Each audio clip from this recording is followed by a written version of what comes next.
Bonjour, aujourd'hui petite vidéo sur la proportionnalité. Donc ce sera la deuxième vidéo, donc niveau 2. On va tout simplement revoir ce qu'on a vu dans la première vidéo et on va aussi faire des exemples, tout simplement des exercices d'application. Voilà. Donc je vous rappelle que on a une formule de base qu'on utilise via un schéma. Donc j'ai une valeur initiale, j'ai une valeur finale et j'ai t% de variation entre les deux. D'accord? Ça s'appelle une augmentation, une diminution si t est négatif, augmentation si t est positif. On appelle ça aussi une proportionnalité si vous voulez, hein. Mais c'est un taux de variation si vous préférez aussi, ça s'appelle aussi un taux de variation. Il y a plein de vocabulaire différents, mais c'est soit une augmentation, soit une diminution. On a vu que la valeur finale était égale à la valeur initiale plus t sur 100 fois la valeur initiale. On a vu que c'était beaucoup plus simple en factorisant v de i. v de i facteur de 1 plus donc t sur 100. On va prendre un exemple. Imaginons qu'on a une valeur donc initiale qui augmente de 3% et j'ai une valeur finale et que vous cherchez à calculer la valeur finale ce sera votre valeur initiale facteur de 1 plus 3 sur 100. Alors, vous pouvez vérifier à la calculatrice. Les 1 plus 3 sur 100. Si vous n'avez pas de calculatrice, faites-le à la main. 1 plus 0,03. Ça vous fait 1,03. Tout simplement. Ça veut dire que pour augmenter de 3%, on multiplie la valeur initiale, donc VI, par 1,03. Je vais effacer le petit calcul qui est ici, et je vais faire le même exemple, mais avec moins 3%.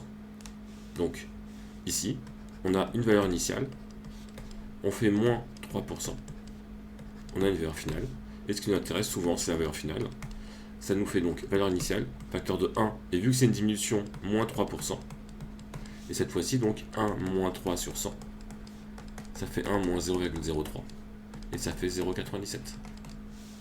Donc notre valeur finale est notre valeur initiale fois 0,97. Voilà. Donc faites pause, remettez au début, refaites ce que j'ai fait, recopiez-le tranquillement, mettez-le au propre, essayez de bien comprendre. On va continuer sur ça.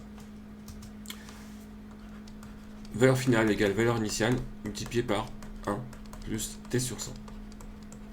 Souvent, ça dépend des profs que vous avez en troisième, mais le 1 plus t sur 100, on appelle le coefficient multiplicateur.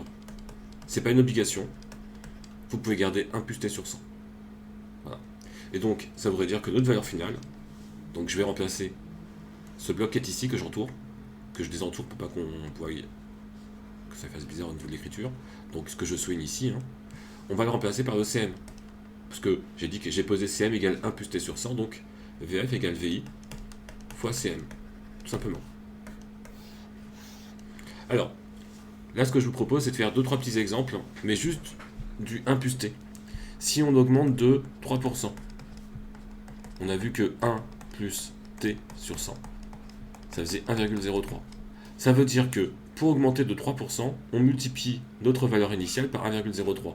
Si on augmente de 11%, 1 plus, je mets directement 11 sur 100, ça fait 1,11. Ça veut dire que notre valeur finale, elle vaut notre valeur initiale fois 1,11. Si on augmente de 25%, tout simplement, 1 plus, donc on a dit 25 sur 100, ça fait 1,25. Donc on aura notre valeur finale qui vaut notre valeur initiale fois 1,25. Je pense que vous commencez un petit peu à comprendre le truc. Si j'augmente de 75%, 1 plus t%, 1 plus 75 sur 100, ça fait 1,75. Et donc, VF, il sera égal à VI fois 1,75. Donc à chaque fois, on a le 1 plus le taux sur 100. Et c'est ce nombre-là qu'on crée, donc le 1 plus t sur 100, qui multiplie notre valeur initiale. Donc ça nous permet de faire très très rapidement nos calculs. Vous allez me dire, mais si j'ai plus 100%, on va le faire ici, plus 100%, bah ça nous fait 1 plus 100 sur 100. Bah, j'enlève mes deux zéros, ça fait 2. Donc ça veut dire que ma valeur finale, elle vaut ma valeur initiale, fois 2. Bah oui, augmenter de 100%, c'est prendre votre valeur initiale et faire x2. Voilà, tout simplement. Si vous faites plus 150%, ça fait 1 plus 150 sur 100. Ça va faire 1 plus 1,5. Et ça fait 2,5. Donc votre valeur finale et votre valeur initiale fois 2,5. Donc voilà pour ces premiers exemples. D'accord, donc ça reprend un petit peu la vidéo 1 sur la proportionnalité, mais ça va un petit peu plus loin, ça vous en rajoute un petit peu, ça vous permet de bien rentrer dans le chapitre et de commencer à bien mémoriser. D'accord, n'oubliez pas, vous pouvez faire pause, d'accord, reprendre le temps de refaire la vidéo, refaire en marche arrière, d'accord, et surtout écrivez, notez. Les maths, c'est pas la lecture, c'est pas de la vidéo qu'on regarde, c'est on prend le stylo, on prend une feuille et on écrit, et c'est comme ça qu'on mémorise et qu'on progresse. Je continue, parce que pour l'instant j'ai fait que sur cette partie-là les augmentations, et je vais faire la même chose avec les diminutions. On avait déjà vu moins 3%. Par exemple, j'ai une valeur initiale, et je retire 3%. On avait vu que on faisait 1 plus t sur 100, et ça fait 1 moins 3, parce que c'est une diminution sur 100, et ça fait 0,97. Ça veut dire que votre valeur finale est votre valeur initiale fois 0,97. Ça, c'est pour moins 3%. Si on fait moins 8%, ça fait 1 moins 8 sur 100. Vous pouvez faire ça à la calculatrice, mais on peut aussi le faire de tête, hein. C'est pas très très gênant. Ça fait 0,92. C'est-à-dire que votre valeur finale est votre valeur initiale fois 0,92. On remarque que, en gros, c'est comme si on pouvait dire le complément par rapport à 1. C'est-à-dire que si je fais 0,92 plus le 0,08, le 8%, j'obtiens 1. Ici, si je fais 0,97 plus 3%, donc 0,03, j'obtiens aussi 1. Donc, si on fait moins 15%, 1 moins 15 sur 100, ça va faire 0,85. Donc, perdre 15%, c'est multiplié par 0,85. Si on fait moins 30%, si on commence à comprendre, je mets directement le résultat. Ça veut dire que on va multiplier par 0,70. 1 moins 30%. Si on fait moins 50%, bah grosso modo, quand vous dit vous êtes en magasin, je vous fais une solde, une promotion de 50%, bah vous dites je coupe en deux. 1 moins 50%, ça fait 1 moins 0,5, et ça fait 0,5. Ce qui veut dire que votre valeur finale est votre valeur initiale fois 0,5, et multiplié par 0,5, c'est bien divisé par 2. Voilà. Alors, il y a juste, par rapport à tout à l'heure, je vais rajouter deux exemples ici. Si je fais par exemple moins 100%, par rapport à l'exemple de tout à l'heure où j'avais mis les additions, on pouvait faire plus 100%. Plus 100%, c'était multiplier le prix du produit si c'est un prix par 2. Et ça fait moins 1, ça fait 1 moins 100 sur 100, ben ça fait 0. Donc votre valeur finale, ben, elle vaut votre valeur initiale fois 0, ça fait 0. Donc je peux diminuer un produit de 100%, un prix, une quantité de 100%. Par contre, la diminution de 150%, ça peut être possible, d'accord, puisque je vais me retrouver avec un coefficient multiplicateur négatif. Donc il n'y a pas d'intérêt. Voilà. Donc il n'y a pas de diminution supérieure à 100%. On peut augmenter de 100%, 200, 300, 450%, mais on peut pas de diminuer un produit, une valeur, une quantité de, par exemple, de moins 110%, moins 115%, moins 120%. Voilà pour ça. On va continuer un petit peu, tout simplement avec des exercices. Supposons qu'on a un produit qui coûte 55 €. On l'augmente de 25%. Et on veut la valeur finale. Valeur finale est égale à valeur initiale fois 1 plus 25 sur 100. Si vous mettez la formule, ben je la mets ici. Valeur finale est égale à valeur initiale multipliée par 1 plus t sur 100. Vu que j'ai mis VI ici, je vais l'enlever ici. Et je vais mettre directement donc 55. Donc ça nous fait 55 fois 1,25. Là je prends la calculatrice. Voilà. Et ça nous fait 68,75 €. Je vais faire une petite diminution, je prends 55 € et je diminue de moins 25%.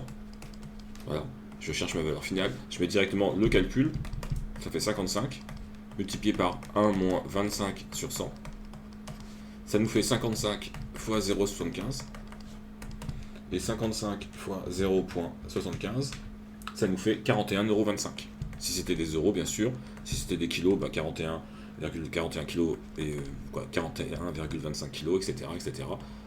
Par rapport à énoncer. N'oubliez pas, en exercice, quand on vous pose une question précise, répondez après avec une phrase, mettez une petite phrase. Là, j'ai pas d'énoncé entre guillemets, donc je mets pas de phrase. Donc on a fait une augmentation, une diminution. Petite question. Supposons que j'ai mon produit qui coûte 55 €. Je le passe, voilà, supposons que je reçois un email le matin, j'ai un magasin, et on me dit, voilà, les tarifs ont augmenté, on fait plus 25%. On a vu combien ça faisait, je l'ai oublié, donc je vais le refaire. Donc ça nous fait ma valeur finale, elle vaut 55 fois 1,25. Donc 55 fois 1,25, et ça nous fait donc une valeur finale qui vaut 68,75 €. Voilà. Supposons que 10 minutes après je reçois un SMS, donc j'ai fait ça sur plein, j'ai une boutique, et tous mes produits, d'accord, le prix de mes produits, je les multiplie par 25%. Et puis je reçois un nouvel SMS, d'accord, je me souviens plus, parce que ça y est, c'est mon nouveau prix, il est ici. Je reçois un SMS et on me dit, on s'est planté, il faut faire marche arrière. Je me dis, ok, je vais faire 68,75 € et je vais retirer 25%, puisque j'ai augmenté de 25%.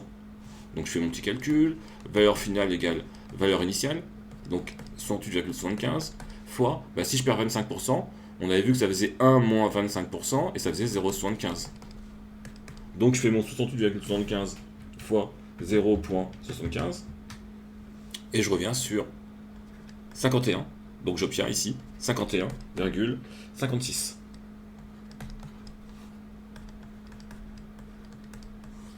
Qu'est-ce que je remarque? Je me retrouve avec un prix inférieur au début, au point de départ. Donc attention, si vous avez une valeur initiale et que vous faites plus 25%, vous obtenez une première valeur, on va l'appeler V1.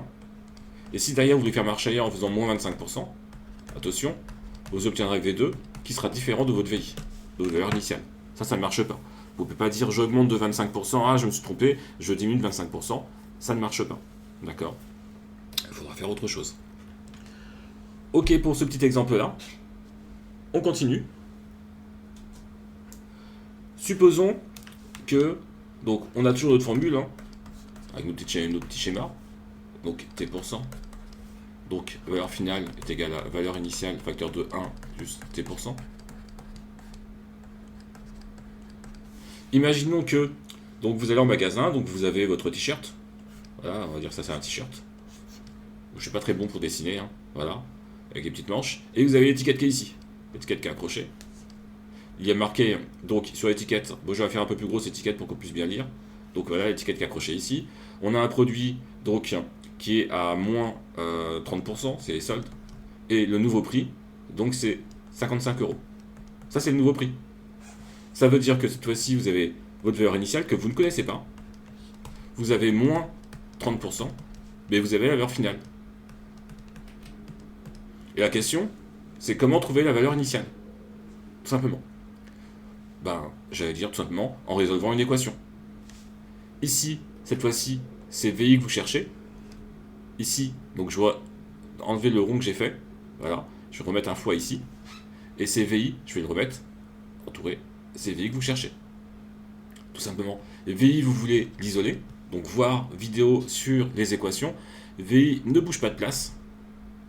Et c'est ce bloc-là, qui est en multiplication, qui passe de l'autre côté en division. C'est-à-dire que je recopie tout, mais ce que je veux, c'est isoler VI, donc VI, il faut qu'il soit tout seul. Isoler, c'est-à-dire tout seul. Ici, j'ai un fois. Ce bloc, donc, que j'ai ici, que je réentoure, il va passer de l'autre côté en division. Il passe de l'autre côté en division, ça nous fait 1 plus T sur 100. Donc, ma valeur initiale, elle vaut 55, divisé par 1 moins, donc T sur 100, donc c'était 30%. 30%. Donc ma valeur initiale, elle vaut 55 sur 0,7. 55 divisé par 0,7. Ça nous fait un total de 78,57. Donc 78,57. Il y a des chiffres après, mais je ne les mets pas. Tout simplement parce que ici c'est des euros. Ici c'est 50 centimes. Le 5 qui est ici. Ici c'est 7 centimes. Le chiffre qui est après, c'est un 1. j'ai pas de pièces de 0,1 centime, ça n'existe pas déjà des pièces de centimes, c'est un petit peu chiant. Donc voilà. Donc c'est votre valeur initiale. On va refaire encore des exemples comme ça, d'accord? Ne vous inquiétez pas, je vais en refaire un ou deux pour bien vous expliquer, pour que vous puissiez le refaire en exercice. C'est ce que vous aurez au brevet. C'est souvent des questions comme ça. Vous avez une première question, on va vous demander le truc basique, on augmente de 15%, calculez la valeur finale, et puis après on va vous dire, on a un produit initial, on ne connaît pas sa valeur, on a fait une augmentation de 55% ou de 100% ou de machin, on connaît la valeur finale, retrouvez la valeur initiale. D'accord? Donc je vous donne un autre. Supposons qu'on a une valeur initiale que je ne connais pas. On a fait une augmentation de, on va mettre 58%, et on obtient une valeur finale de 122 euros. Ça veut dire que la valeur finale, elle vaut la valeur initiale fois 1 plus 58%, puisque c'est une augmentation. D'accord? Je vais enlever la valeur initiale, pas la valeur finale, je vais mettre que des formules.